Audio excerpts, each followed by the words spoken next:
your family and friends, enjoying the sunshine. And tomorrow, many children would be going to school for the first time after a 2-week break. But these are not normal times, and we're asking you to stay at home. So can I start by thanking you for all the sacrifices that you've already had to make and that you continue to make. I know this has not been easy, but it is the surest way that we have to protect the NHS and to save lives. I can report through the government's ongoing monitoring and testing programme, as of today, 482,063 tests for coronavirus have been carried out in Great Britain, including 21,626 tests carried out yesterday. 120,067 people have tested positive. That's an increase of 5,850 cases since yesterday. 18,118 people are currently in hospital with coronavirus in the UK, compared to 18,006 on the 17th of April. And sadly, of those hospitalised with the virus, 16,060 have now died.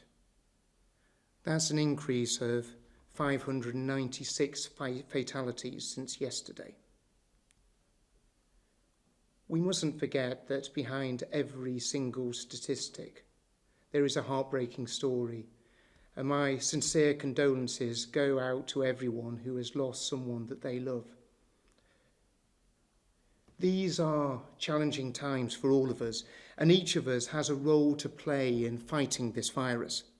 Those who are working in the NHS, those doctors, those nurses, those cleaners, those porters, those ambulance crews, they're all doing an amazing job. They're truly heroic in the part that they're playing in supporting every one of us in this nation.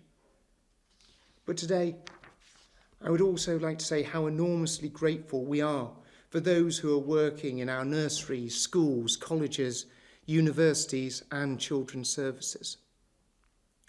I'm profoundly grateful for the vital role they're providing in our communities.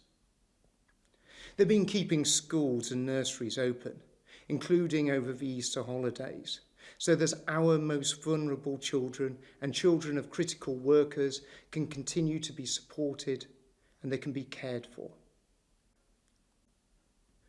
People are anxious to know when we're going to relax restrictions, when schools are likely to be fully back and open again. Of course, I want nothing more than to see schools back. Get them back to normal. Make sure that children are sat around, learning and experiencing the joy of being at school.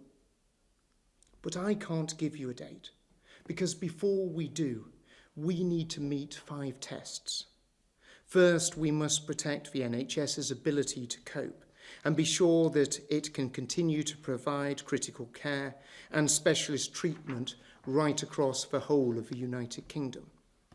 Second, we need to see daily death rates from coronavirus coming down. Third, we need to have reliable data that shows the rate of infection is decreasing to manageable levels. Fourth, we need to be confident that testing capacity and PPE is being managed with supply able to meet not just today's demand, but future demand. And fifth, and perhaps most crucially, we need to be confident that any changes we do make will not risk a second peak of infections. When we can be sure that we have met these 5 essential points, we can think about getting children into schools again, learning, mastering new ideas, and being with their friends once more. We will work with the sector to consider how best to reopen schools, nurseries and colleges when the time is right. Our first priority has always been protecting the well-being of children and young people. but particularly those vulnerable young people with special educational needs or a social worker. Schools are open for them, and we're working to make sure those who should attend do so. Places are available for children of critical workers too. With up to 130,000 children in school every single day, schools are helping to keep the country moving. And we're asking our local authorities and schools to ensure every vulnerable child knows that their school is there to support them, that systems are in place to keep in touch with those children who are unable to attend because of health reasons.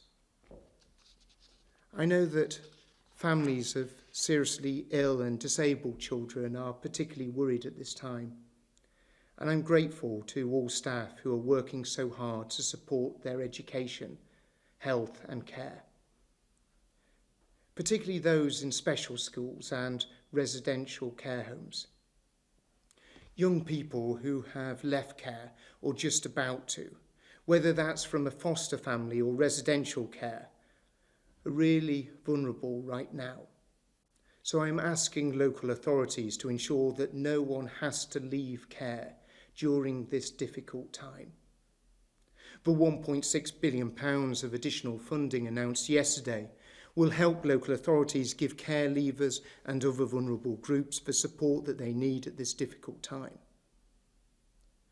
To further protect children from harm, we're continuing to support Childline and working with the NSPCC to expand and promote the adult helpline by providing them with an extra £1.6 million. This means children have someone to call, and more adults will be able to raise concerns and seek advice about the safety and well-being of any child that they're worried about. Like the rest of the population, all our teachers have had to adapt very quickly to new ways of working. They've had to move resources online, work remotely, change the way they support their students as well as one another. I'm immensely grateful to them and to everyone who has offered their support, including those who've made resources freely available for schools, parents and pupils to use. We have already published an initial list of high-quality online educational resources, including how to support physical and mental well-being and materials for teaching children with special educational needs and disabilities.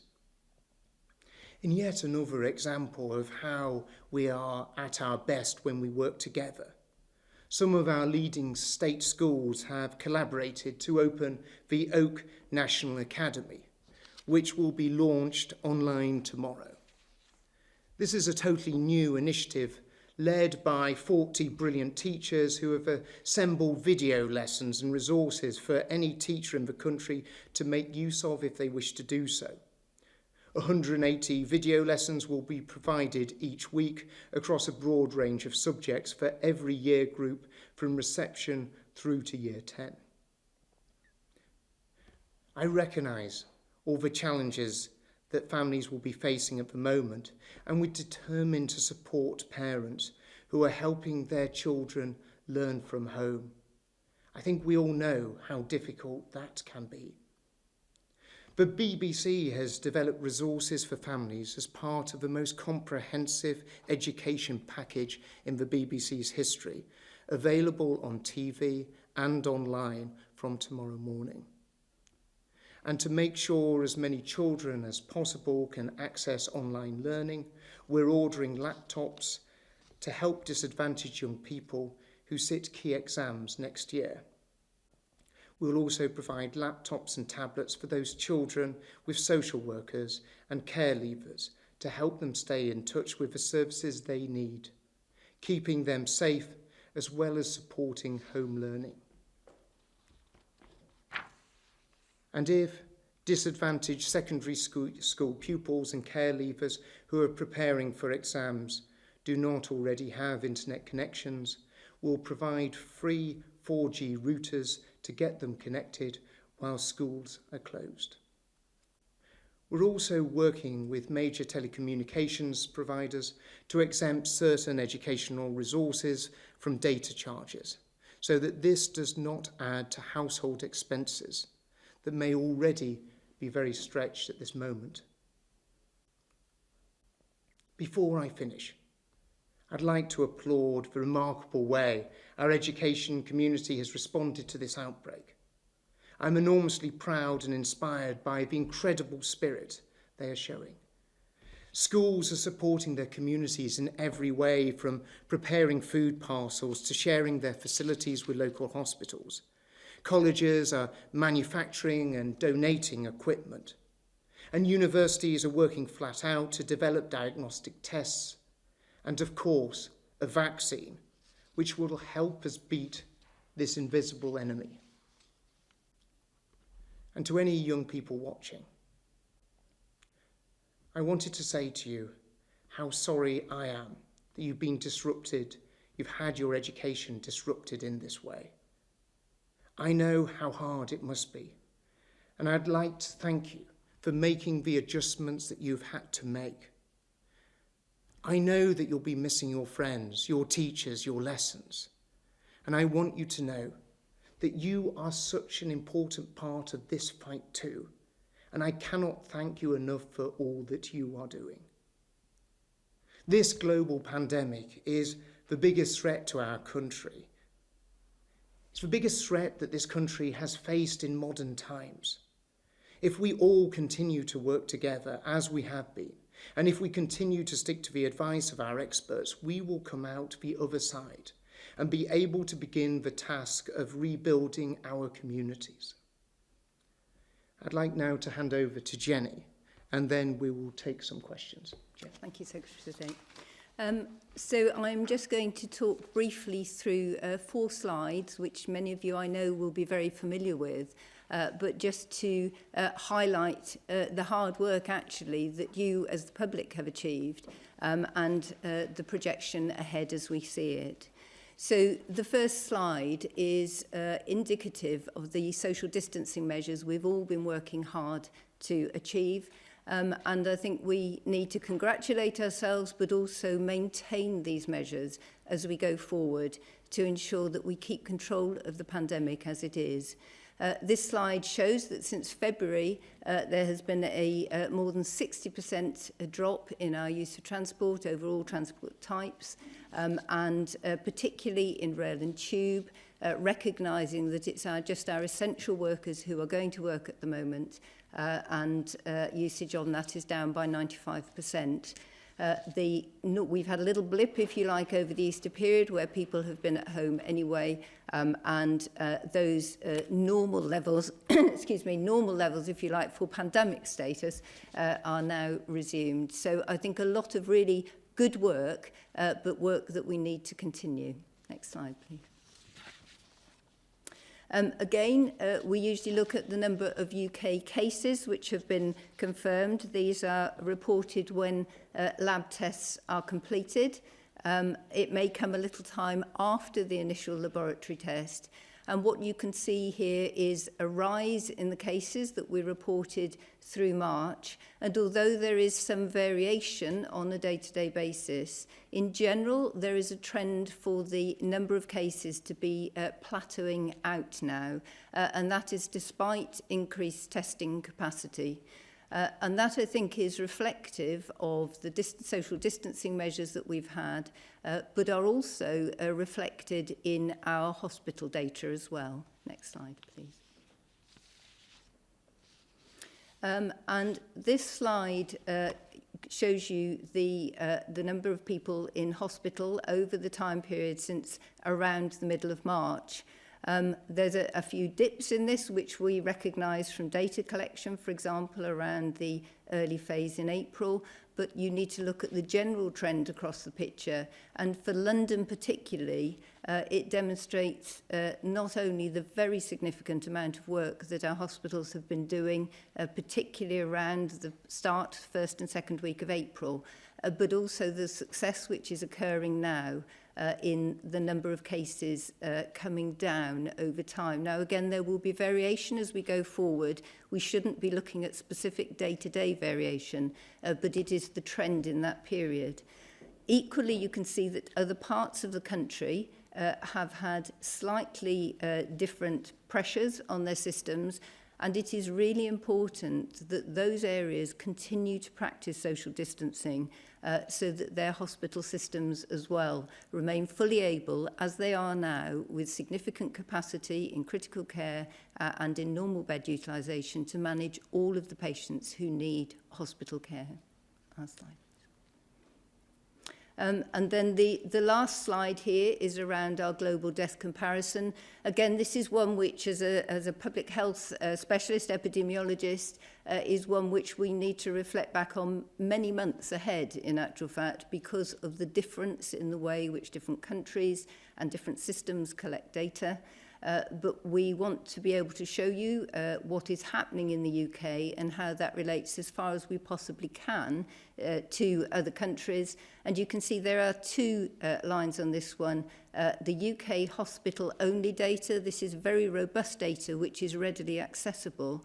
And you can see that blue line progressing on the right, but we like to think is starting to even out a little bit. And then you will see to the left of the slide a UK all settings data line, which is reflecting the fact that we have a lag, if you like, between our community death reporting and this endeavours to try and display, in line with some other countries' recording mechanisms, how the UK is managing to that extent.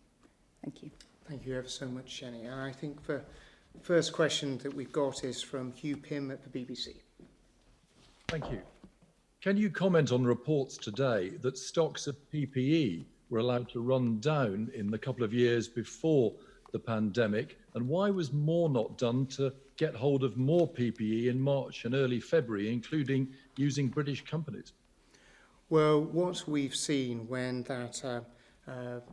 what we've seen over the last few months is an enormous effort. It's a national effort, but it's also an international effort to secure PPE from right around the globe. But we've seen so many brilliant British businesses repurpose themselves in order to be able to provide it. And we've seen many educational settings also being able to do it. But, you know, the government, from the first moment that we were in a situation where the scientific advice was highlighting to us that we were facing a real challenge in terms of the coronavirus, and this could potentially evolve into a pandemic.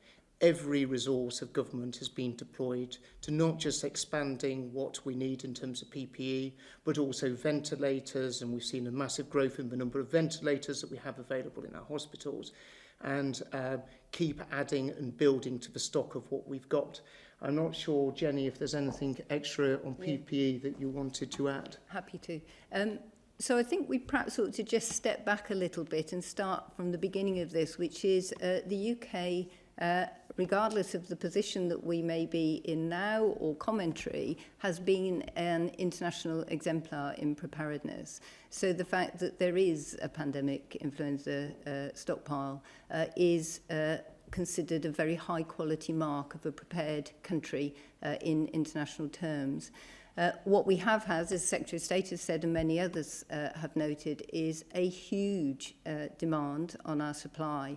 And I think we have had, if I might say from my own professional perspective, we could perhaps have a more adult and more detailed conversation about PPE supplies. For example, quite rightly, the conversation at the moment is very much focused on gown supplies. Earlier weeks, I'm very aware of consideration of eyewear, for example, in goggles and masks. And I think it is important to remember that although there may be elements of distribution problems across the UK at different times and in different places, this is a huge pull on services which we have never seen before. And we have managed actually, despite signalling many potential shortfalls, to continue to supply going forward. And even as I stand here, I know with the gown position, for example, that even though when orders go in overseas, supplies may be very different, what is received to what we think we're going to get, we have worked right across the UK to try and manage those supplies based predominantly and always on a risk mitigation method. So this is about whichever patient or whichever healthcare worker at highest risk across the UK requires those PPE. And I think we perhaps need to, rather than lumping all of the PPE together, which is not a homogeneous mix at all, we just need to think carefully through what has been achieved and the challenges which are acknowledged ahead. Thank you. Hugh, I'm not sure if there's a further question. Can I ask a quick follow-up? Oh, of course, yes, please. Yeah. I mean, some companies are still saying, even this weekend, they want to make and supply the PPE. They're offering it, but people at the centre are either not replying or just not coming back to them. I mean, we've seen over the last few weeks a massive increase in the amount of resources that have been put in terms of providing PPE, and a billion extra items of PPE have been brought into this country. And we recognise, to support our NHS, support those care homes, we need to be looking at every way that we can bring in more. I would sort of, I know that the Health Secretary and I know the Cabinet Office are doing immense work trying to find British suppliers, so I would encourage them to, through yourself, to be able to make sure we pick those out and we make sure that we get in contact with them over the next 24 hours if they sort of in any way slip through the net. We recognise this is a national endeavour, and we're so incredibly grateful for so many people who are willing to step forward and make a real difference, and we certainly don't want to miss out on those opportunities. So please do send that information to us and we'll make sure that we chase those up within the next 24 hours. Thank you ever so much, Hugh. If we go to Dan Hewitt at ITV. Dan, please. Good afternoon, both of you. First of all, a question to both of you, really. The NHS Confederation, which represents hospitals, has today told ITV News it would support any doctor or nurse who refused to go to work because they feared they weren't able to access the correct PPE. Are they right to back them? Would you both personally be comfortable today working on a COVID ward, having to reuse what's meant to be single-use PPE? And secondly, to the Secretary of State, on the 30th of January, the World Health Organization declared a global health emergency, yet Boris Johnson didn't attend a single COBRA meeting until over a month later on March the 2nd. What was he doing in the meantime that was more important? And is it acceptable that he was being briefed rather than attending any of those meetings? Yeah, so Dan, thank you ever so much for that. If I maybe pick up the latter half of that question, and Jenny will maybe able to sort of be able to speak a little bit more on the PPE side of things as well. The Prime Minister, from the moment that it became clear that there were challenges in terms of coronavirus developing in China, has absolutely been leading our nation's effort to combat the coronavirus, making sure that resources and money is not an issue or a concern for any department, especially the health service, in terms of dealing with this. And as you will well know, and I know as an experienced journalist, you're very aware of this, many COBRA meetings take place, and I've spent many hours attending COBRA meetings where it's actually led by the departmental minister. But the focus that the Prime Minister was putting on this and can just continue to put on this has meant that this is the whole government effort. We're making sure that we do everything that is required and everything that is needed to make sure that we protect the NHS and make sure that we save lives. And that is the government's policy, and that is what the Prime Minister has been driving right from the start, and when there are those initial concerns about this development of this virus. Jenny, I'm not sure if you'd like to pick up on the yes, PPE happy point. to. So I think I'm not going to comment on behalf of the NHS Confederation. I'm going to comment as a healthcare professional. If I happen to be working on the front line today, I have a responsibility to look after patients to the best of my ability, to protect my colleagues and my staff, and to manage my practice safely. So all of those in the current climate will mean that I need to understand the agreed guidance on PPE, which has been agreed with all of the Royal Medical Colleges, and to implement that whenever I can. I think this use, and it goes back to my comment earlier to Hugh Pym, it's very easy to make a throwaway comment about single-use PPE. Some PPE is single-use. Some PPE that has previously been used in different diseases, in different settings, may be single-use. But we have very detailed guidance now about what PPE should be used in which settings. It is actually quite complex, which is why as a professional, I think there is a responsibility on me to understand that. And it is the fact that we are in a global shortage, whether we are in the UK or whether we are internationally, actually, we all need to use this PPE carefully. So I think it's really important when you say, I mean, obviously we can't do a description here, but if there was a particular intervention, some sessional use is entirely appropriate. So for example, wearing a gown for sessional use with a disposable plastic apron on top of it is an entirely appropriate use of PPE. And in that example, you can see there is one element of what some people may call reuse and one element of what some may call single use. So it's really important not just to consider an item of PPE outside a particular care setting, but really be careful to apply that. So, and I think that's what all professionals will want to do. Dan, I'm not sure if you want a follow-up question at all. Yeah, on the PPE issue, we know that the flight from Turkey bringing in supplies that Robert Jenrick announced to us yesterday has been delayed. Even if that had arrived today, we know that that only would have supplied the NHS for a matter of days. So what's taking place between now and this time next week or next Friday to ensure that NHS trusts aren't going into yet another weekend facing the prospect of running out of certain items of PPE? I think, Dan, and it's a very important question that you raise. I think we all recognise the enormous strain that's been placed on the whole system.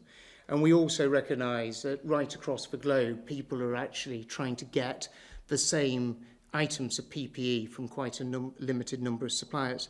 I think it's important to thank the Royal Air Force that's on standby in order to make sure that this equipment is brought from Turkey, and we hope to see that coming into the country. Tomorrow.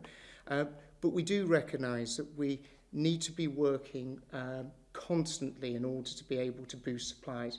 This is why we brought in Lord Dayton, in order to spearhead the government's response and actually coordinating the actions that we want to be taking in order to make sure our NHS staff have everything that they want. We don't want to see anyone in a setting that doesn't have the equipment that they need to do their job.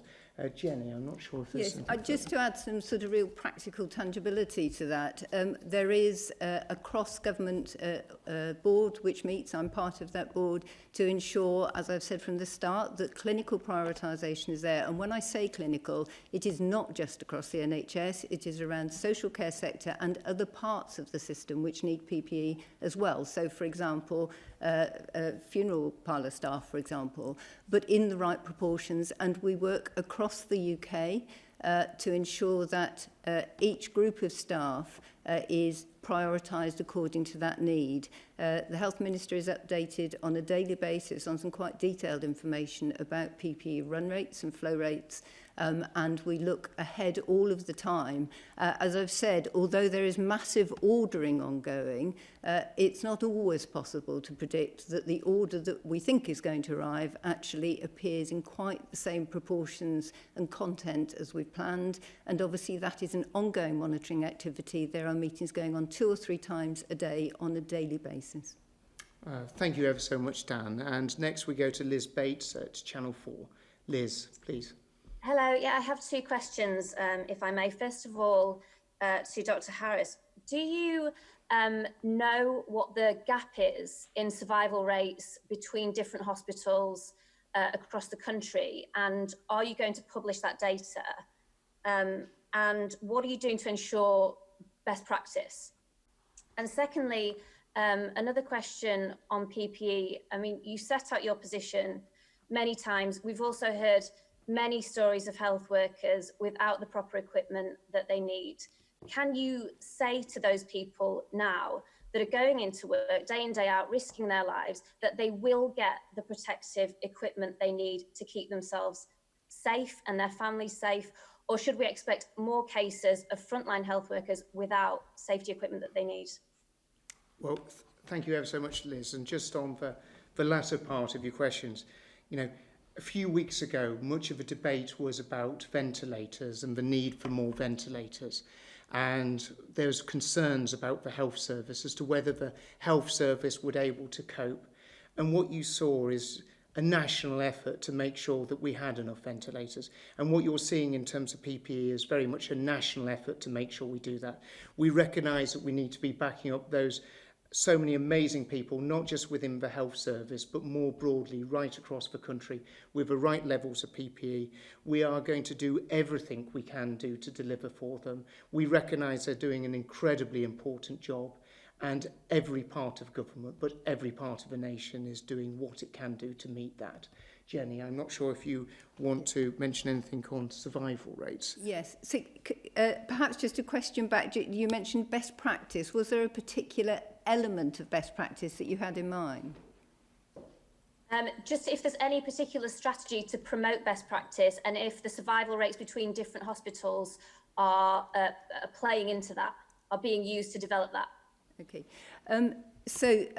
I think quite separately from COVID or anything else, we have quality monitoring programs effectively, and we have professional groups who will monitor themselves as well. So, for example, doctors, respiratory physicians or intensive care specialists are forever comparing their data and their practice in order to learn from each other. And that's not just in this country, that is from overseas as well. There are particular elements of this which I think at this stage are quite difficult to tease out, and I think we will, as we go forward, you will see over the coming months and years, not just in the UK but internationally as well, a whole number of research papers looking and comparing to see what different elements of practice have been successful. But obviously, at this stage, we want to be identifying elements which are successful and implementing those as quickly as possible, but being sure that the evidence that we have actually says that is the case. And then if there are differential rates for survival, for example, and I'll just come back to that in a moment, then clearly we want to identify any factors that would be involved in that and to try and improve them. Now, it's a very, very complex picture at the moment. So in terms of best practice, obviously you'll be aware that there are a number of trials running, and that is a classic example of trying to ensure that we have very strong evidence as early as possible. It's been a very, very rapid research call and implementation, and we will act on results of that as soon as it's safe to do so. In terms of survival, it's quite difficult because every person who comes into the hospital is an individual. We're all very, very different. We were talking previously, for example, around ethnicity. We know that actually if you're male, you're more likely to come off more badly. We know that children appear to be less affected. We know that it's a risk if you have other underlying conditions. So each of those factors, what we may call a confounding factor in our analysis in terms of who survives and who doesn't, needs to be properly accounted for. So the short answer is yes, and there are data collection. There's a collection of data called ICNARC, which the intensive care consultants use routinely, and we'll be looking at it. There's specific data aligned with COVID as well, but it would be quite early to say at the moment. As soon as there are any specific factors, then obviously we try and highlight those. And in fact, one of the early elements that's coming out of this, and in fact a little bit like flu, is that obesity is actually quite a risk factor as well. So there's a mixture of individual risk and how that plays out within a hospital setting. Liz, I'm not sure if there's anything further to the three questions, or have you got a follow-up? I just wanted to ask, it did sound like, to you, Secretary of State, it did sound like what you were saying on PPE was, we're trying our very, very best, but we still can't really guarantee the safety of every frontline health worker. We recognise that there are key areas of pressure within PPE, and as Jenny touched upon, the pressure points have actually shifted over the last few weeks in terms of what types of PPE are required.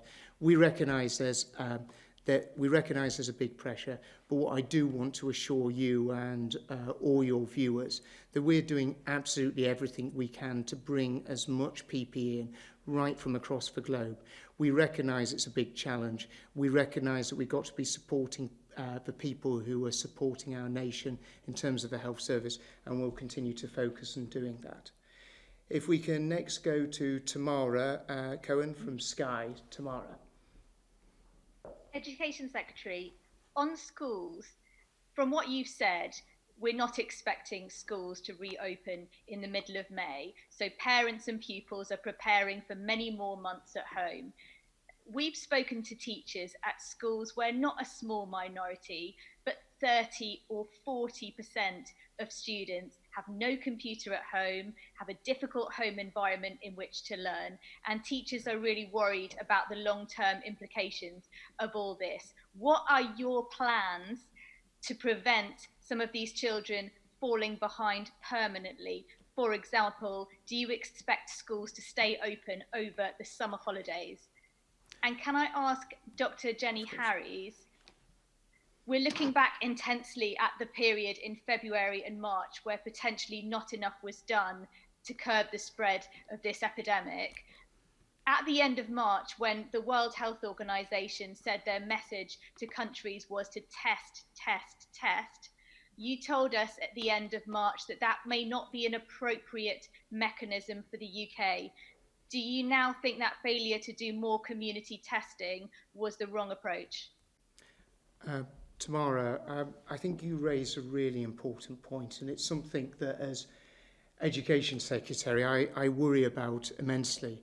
Of course, you always want as Education Secretary to see schools full of children because you know that children benefit so much from being in school. And I think that many families right across the country are learning about some of the challenges of supporting their child in terms of home education. But you touch on that really thorny issue sometimes of those children that aren't getting the support from home. There may be those children who are in care.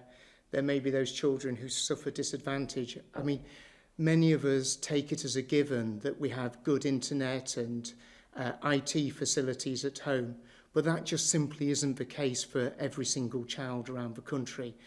That's why we've announced this package of measures to help some of those children who are from that most disadvantaged background, because it is a worry for me that those children from that disadvantaged background are going to fall behind. They're going to struggle to catch up.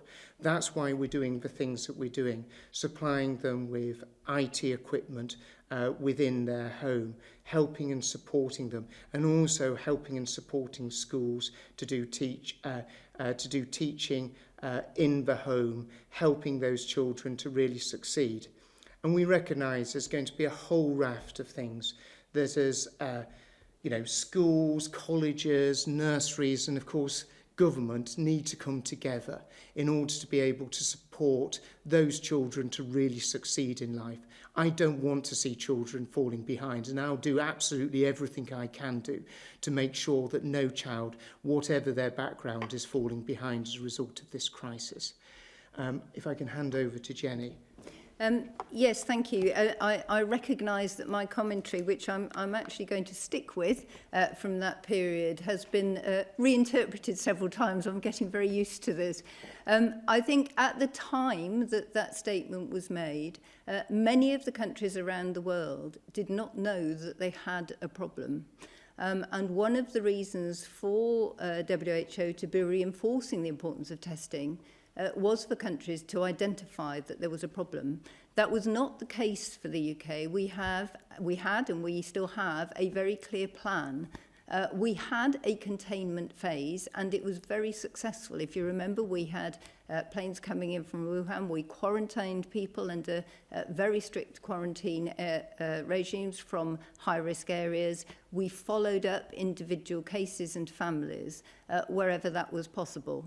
But once you end up with seeding and cases which we recognised across the community, Our focus has to be, and I still think this is correct, on managing the clinical conditions of those individuals, and we have continued to do that.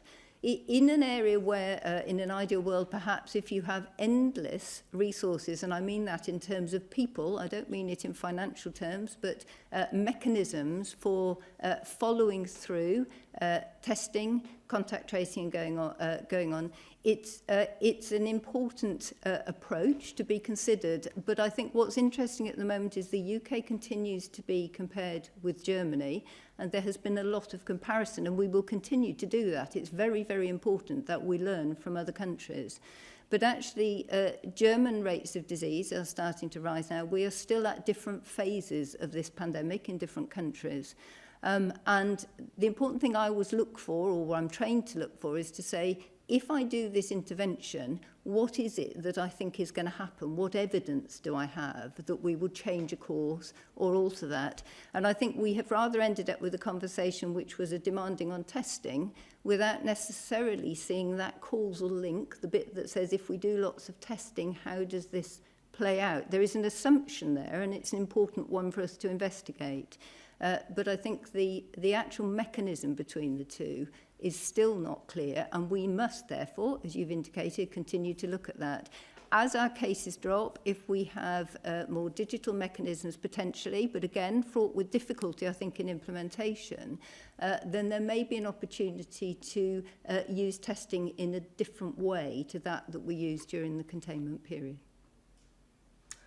Tamara, I'm not sure if there's any follow-up on those two questions. Can I ask you a quick follow-up on schools? Of course you can. Which is that you didn't say whether schools would need to stay open over the summer break, but if that is an option being considered, and also whenever schools end up going back, whenever the science allows them to go back, do you see it being phased, and do you believe any form of social distancing is really feasible in schools?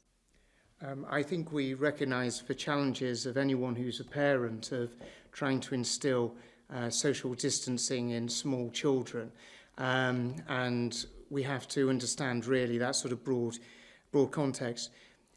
We are in a stage in terms of dealing with this pandemic where there are an awful lot of questions that sadly people would love to have answers to, but in terms of how the virus develops, we have to see that. There are currently no plans to have schools open over the summer period, and we hadn't been working on plans to have them open over the summer period.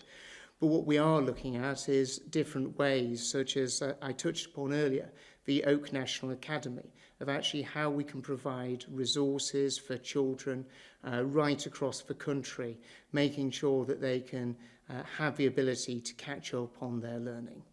Thank you ever so much, Tamara. If we can go to Hugo Guy at VI. Hugo.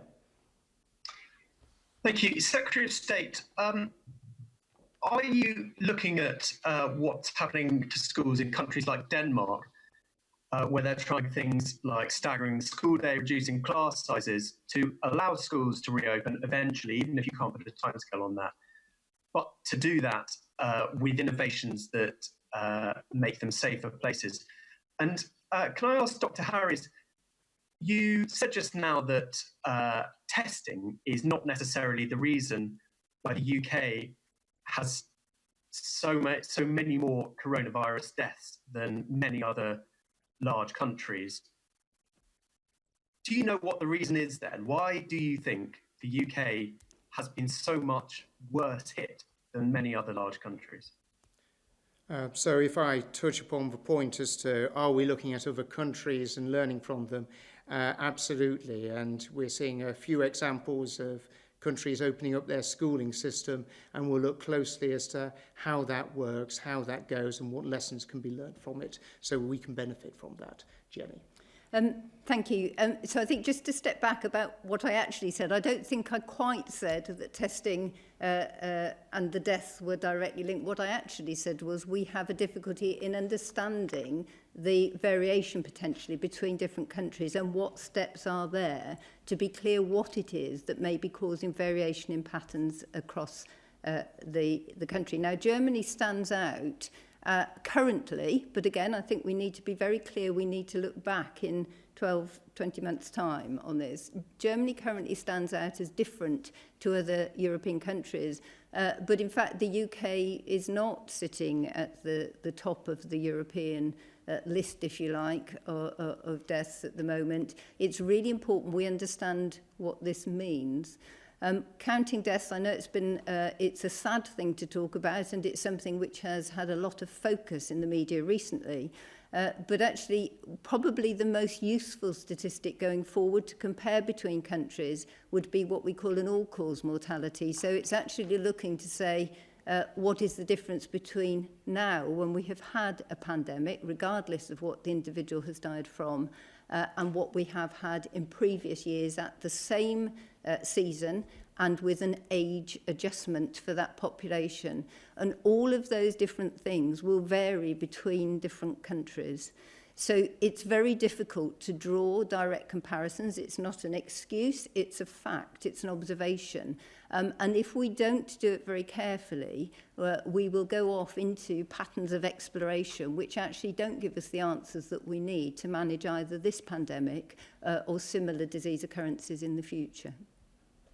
Hugo, is there any follow-up questions that you may have?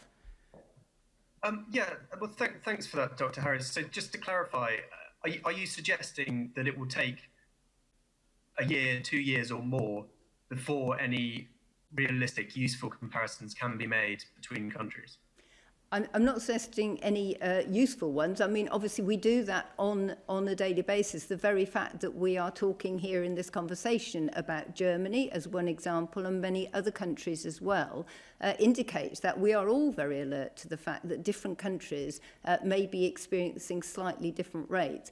What I am saying, though, is we need to be very, very careful about our comparisons and take into account the age population in a different country. So Italy, for example, appears to have been extremely badly affected in terms of death rates, but there are very different family dynamics, for example, potentially more multi-generational units, potentially a higher proportion of the elderly, all sorts of different variables, both in population makeup and in the culture, and in how the health service manages, and in how public health interventions are implemented. So all of those need to be taken into account before we jump onto one side or another.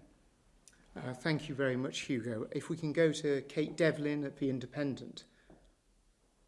Hello, 2 questions, if I may. Of course. Asked this morning if we were past the peak of the virus. One of the government's own advisors, Sir Jeremy Farrar, said yes. Do you agree? Could we be past the peak?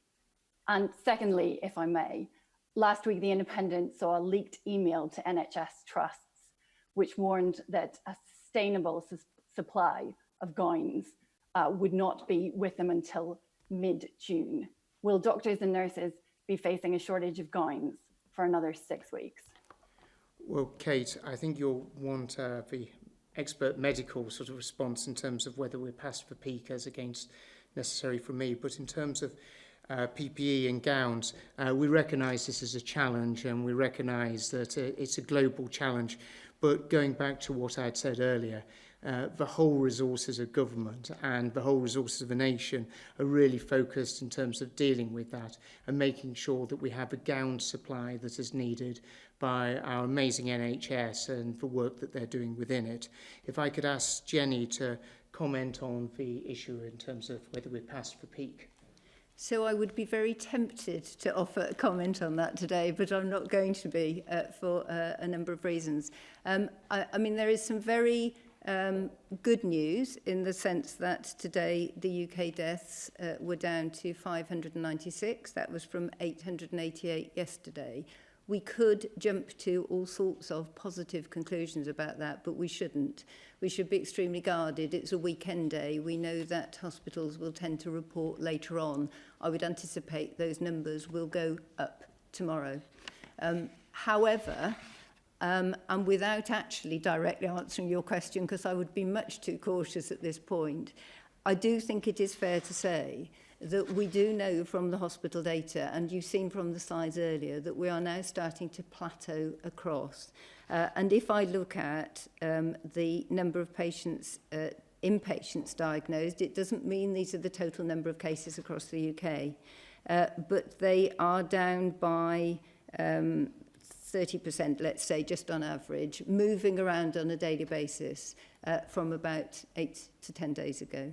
So I think it's not fair to say that we are past the peak. And of course, the obvious statement to make is if we don't keep doing the social distancing, we will create a second peak and we definitely won't be past it. So this is no reason to consider that we have managed this. But I do think things are looking to be heading in the right direction.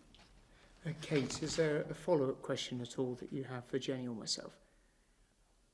Yes, and correct me if I'm wrong on this, Secretary of State, but it sounds like as of today, you cannot tell doctors and nurses a date for when this shortage of gowns will be solved. And do you understand that's incredibly worrying for them? I very much understand the worry that people would have over this, and this is why, you know, we will be getting in the extra 400,000 gowns in from Turkey tomorrow. We'll be making sure that we are bringing further protective equipment, including gowns, all the way through, because we want to make sure that there is that continuous supply. But this is an incredibly fast-moving environment, but every effort of government, every effort of the NHS is being put into making sure that they have that continuous supply that our health service quite rightly expects and needs for those who are on the front line. Thank you very much. If we can move to Amy Gibbons from the Times Education Supplement. Good afternoon. Education Secretary, should teachers working in schools during the outbreak have PPE? Well, what we have done is we've worked very closely with the whole sector in terms of issuing advice as to what type of protection that they need. I mean, I have to say, as someone who has family members who are working in schools, as someone who very much sees firsthand the amazing work that's been done by teachers, teaching assistants and all that, you know, who are going into schools at this time to make sure schools are open, really in awe and appreciation for what's been done. But their safety and is absolute paramount, as it is for children. And we've issued guidance, we've worked with the sector and we've explained what's needed and what's required and been very clear about that. And we've asked Public Health England to work with, spoken directly with unions as to what is required to give them the reassurance that we're doing everything that is required to support teachers and all those who work in schools. I'm not sure if you've got a follow-up question at all. Yes, please. I wanted to ask, what scientific advice has the government received on the safety implications of reopening schools for teachers? So, as I set out right at the start, there are 5 key tests that we have put forward as to they need to be passed if we're going to be in a position when we start changing the restrictions that we're currently operating under. We're already talking with the sector as to what needs to be done and how we support them for when we start bringing schools back fully and operationally as we'd usually expect to see schools. But finally, one of the key points we also need to ensure is that people have proper notice so that they're able to prepare, whether that's teachers and those who are working in schools, but it's also about parents and children, those families who are having to deal with the consequences of this pandemic and making sure that they have enough notice in order to be able to plan. But at every stage, we've tried to give us clear and comprehensive guidance about the safety of those who are working in schools and, of course, those children who are in schools. I'm not sure, Jenny, if you have anything to say about the sort of safety of those who are working in schools. Yeah, so I mean, right at the start of the pandemic and the implementations that we considered, if schools had been unsafe places, they would have been closed very much earlier on. And I think we need to keep that in mind. Schools are really important places for learning and for socialising. but they were not a key element of risk, if you like, in the early modelling work which was done. As we go forward, we need to be really careful. We're in a different context. So obviously, what was when we first started off, we need to change, and we need to look at what change in an intervention will result in what outcome for our population. And one of the key issues with children, thankfully, we do know that they seem to be less severely affected by this, but we still have a huge amount to learn about the virus generally in terms of its transmission, and that is particularly the case in children. So I think there is still a lot of learning. We will be looking at that again, as I've mentioned with other responses. We continuously keep an eye on international evidence where other countries have looked at similar things, and the Scientific Advisory Group for Emergencies will continue to look at that as well. Thank you very much, Amy. And if we go finally to Kit Sandyman from the Nottingham Post. Kit. Thank you, Secretary of State. The lack of PPE in social care has been a critical issue in Nottingham, as it has around the country. Our local resilience forum received 40% of what it was told to expect in its first delivery. And the leader of Nottingham City Council has said that it's been haphazard and inadequate, and essentially said that promises made by the government have been broken. Do you think there's a argument that you've overpromised on the delivery of PPE? And secondly, when the shipment of PPE from Turkey does arrive, can you tell us how it's going to be distributed and allocated, and whether social care is going to be put on an equal footing to the NHS? Well, before I go answer those questions, if I can just take the opportunity to thank the two brilliant universities in the city of Nottingham who have been playing an incredibly important role in terms of dealing with the coronavirus crisis, whether that's the University of Nottingham and Nottingham Trent University, who have actually lent key testing equipment in order to boost the nation's capacity and also to do tests, but also are working in terms of a mapping of the coronavirus so we can best understand to treat it. And it really, the City of Nottingham goes to shine the light as to what an important role higher education institutions play in terms of our battle with the coronavirus. You raised an important point, and that important point in terms of those social care settings, those homes. And right at the start, we recognise that local resilience forums, which Nottingham City Council is actually part of and a key player as part of, actually are vital in making sure that we get the distribution right on PPE. So when we're bringing more PPE into the country and when it's being manufactured in this country, we're using the local resilience forums as a key element to making sure that the right type of equipment is getting into care homes and many other such settings, and that will certainly be the case, making sure the right equipment gets to the right places, and the local resilience forums will play a key role in that. I'm not sure if you would like to add anything at all, Jimmy. Thank you, Secretary of State. So I think perhaps what isn't evident just from discussing PPE generally is just how complex the distribution system is, and that represents the fact that, as you've highlighted, the care sector are really critical in our response, and that's not just the care sector in care homes, it is individual care workers working on a domiciliary basis on an individual client's home as well. And that poses challenges in itself. So if you like, on the one hand, there are quite well established, or were at the start of this process, hospital drop systems. We have had to develop much broader ones to reach right out to the care sectors more generally. But even so, and as Secretary of State has said, the LRFs actually are extremely critical in scooping up, if you like, an opportunity for us to ensure that we can reach those very small care homes, independent care homes or individual care workers who might not otherwise feature in some of the bigger national planning. So they are a critical component of this. I do know that there have been 2 drops out to LRFs recently. There are 2 more. The first, a third drop 3 planned for tomorrow, the 20th of April, and hopefully another one actually the same day, a fourth drop. So these are ongoing. So the LRFs who have experienced receipt of PPE, it doesn't mean that this is forgotten, it's on an ongoing basis.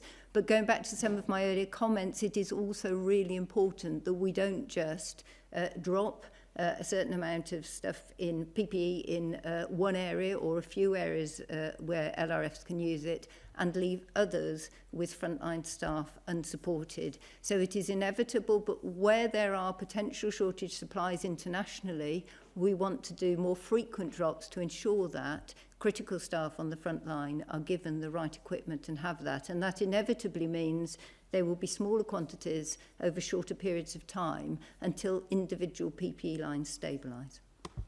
Kit, is there anything further that you'd like to ask? Yeah, just on the reopening of schools, if I could. Of course. Is the timing of that dependent on you feeling that schools have an adequate supply of cleaning materials, hand sanitizer and that sort of thing? And if so, what guidelines are being drawn up to give to the schools and the trusts to make sure that those schools can be as safe as possible for parents and children and staff when they do eventually reopen? Well, Kit, we've already issued an awful lot of guidance on this, and it's available on the gov.uk website. There's if you want to be able to access, and I can organise for someone to be able to send you a link in terms of how we've been advising schools in order to deal with the challenges, because we mustn't forget many thousands of schools have continued to remain open over the last few weeks in order to be able to support vulnerable children and the children of critical care workers as well. So, but we'll constantly update that advice. But I have touched upon the fact that the key element as to when the decision is to open schools will be when those 5 tests that were set out by the first Secretary of State at the end of last week, when they're met, then we're in a position to look at how we change the restrictions that we're currently operating under. Well, I'd like to take the opportunity to thank everyone for taking the time to tune in, but also for making sure that they have continued to adhere to the guidance that the government has issued, making sure that we protect our NHS and save lives. Thank you very much.